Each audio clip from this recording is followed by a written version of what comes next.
So I'm set up in the garage here. I got these two shelves that I laminated up. I ripped 2x6s in half and then glued them together a while back. So I've got to get them planed down to get rid of all the glue. And one of them's got a bit of a warp in it. So I'm going to see if I can reduce the thickness and reshape it in order to straighten it out. I'm going to give it a shot, see what happens. Worst case scenario, I have to re-glue one of them. I really don't want to do that though, so we'll see what happens. Okay, with the vacuum running and the fans and stuff, it's probably going to be loud, so I might just do this as a time lapse, just to show me planing the shelves down a little bit.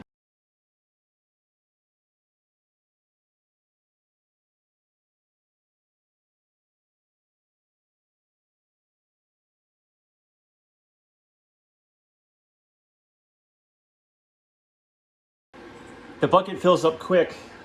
I'm gonna have to empty it before I flip the boards over and plane the other side. If I didn't use the Cyclone, this would be all over my shop, all over the bike, everything.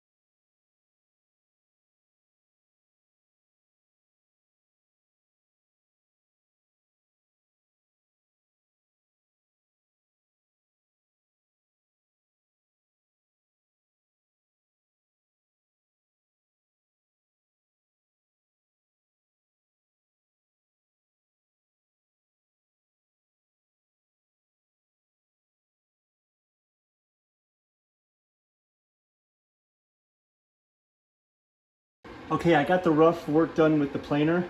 I'm going to go over it with some wood filler and let that dry while I run to the store to get some belts to belt sand it down, and then we'll random orbit sand it.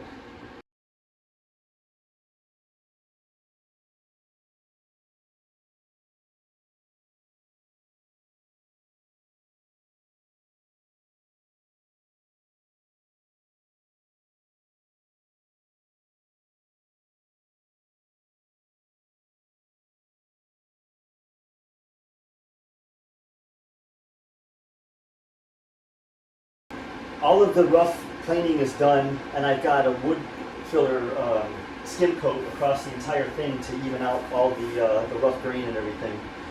I had a little bit of a diagonal twist in the one of the shelves because the 2x6s that I used to laminate, I tried to alternate the twist in the 2x6s, but it didn't take properly when I clamped it.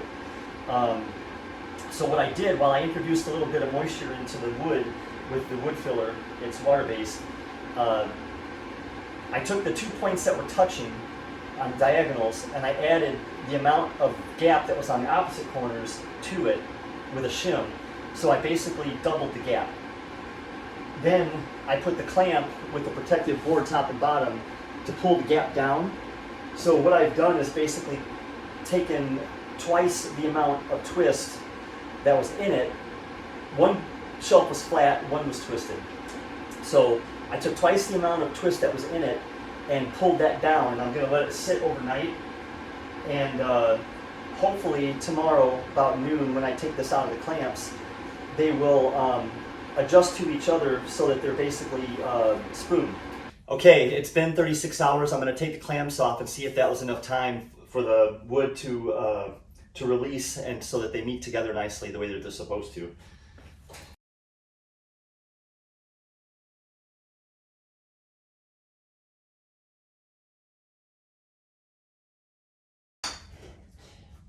Yeah, it got a little better.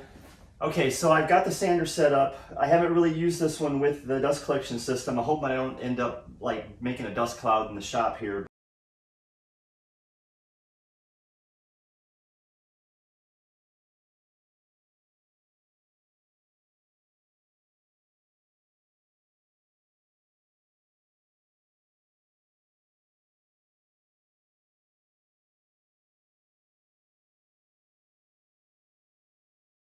So I went through all the different grits. I went from 60 up to 220. It's pretty smooth now. Good enough for the top of the shelf. I think this is what we're gonna go with. So here's how they came out, all sanded up to 220. They're basically just like construction grade lumber, like #2 pine that I ripped down and laminated together. So this is gonna blend, this is gonna match really well with the stuff that's there. I went and picked up one of the doors from the cabinet. So you can see it's basically rustic. It's kind of like a country cottage kind of effect. I believe that this is kind of like a golden pecan color, but it's also got sort of a whitewash quality to it. So I'm gonna milk down the color that I got that I think is really close to this and see if we can match this as closely as possible. You can see that there's wormholes in it, and some of the other things look a little bit rougher than this. But I just got this because it was a good representation of the color and something that I could take with me. So yeah, we're gonna get this the chamfer. We're gonna copy that onto the shelves here.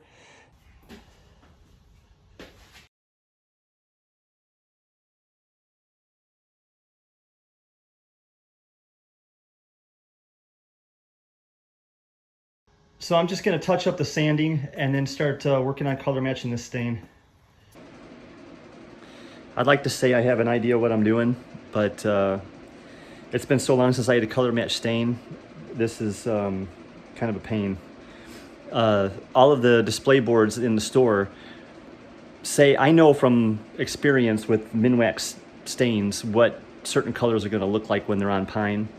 The color boards up there, they're all over the place. It looks like they used in a couple of them, they used the same stain and just put a different name on it. This golden pecan looked like it was going to be a good, let me turn this around.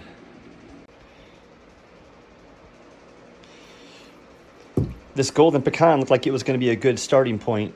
And on there, it looks like it's kind of an orangish brown, which when you look at the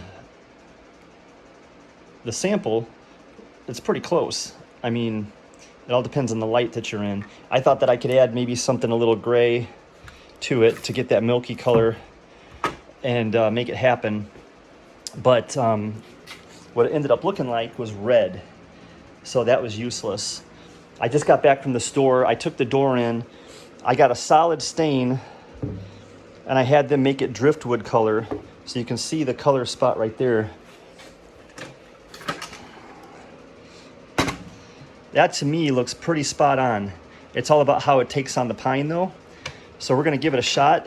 This solid stain is water-based. So I got some water-based wood conditioner and water-based clear coat extra flat, which is what I believe that door is. And we're gonna try to get this thing looking close to that. Just trial and error. It's probably gonna be way more time trying to get the color right and the finish right than actually finishing it. So I'm just gonna see what I can do. Well, it looks a little bit different on camera, but in person, straight out of the can, that solid water-based stain, as far as tone-wise, looks really good. I think the only problem is that I'm getting more of the blotchiness with the grain. This is more even. So this was probably like some kind of a sprayed-on stain. So what I'm going to do, I think that the front of these look a little bit more milky because they've been cleaned and the cleaning solution is still on them or built up a little bit. But for the most part, I think that the tone is going to be pretty good. This is a little bit more red. So what I'm probably going to do is like put the treatment on this and then try to just stain the thing up and hopefully we'll be close. The wood conditioner is on. I'm going to let it dry overnight. I'm going to end the video here. If you're interested in seeing what they look like after they're stained and put up, please hit the notification bell, like and subscribe. I'm really excited to see what these are going to look like up in place.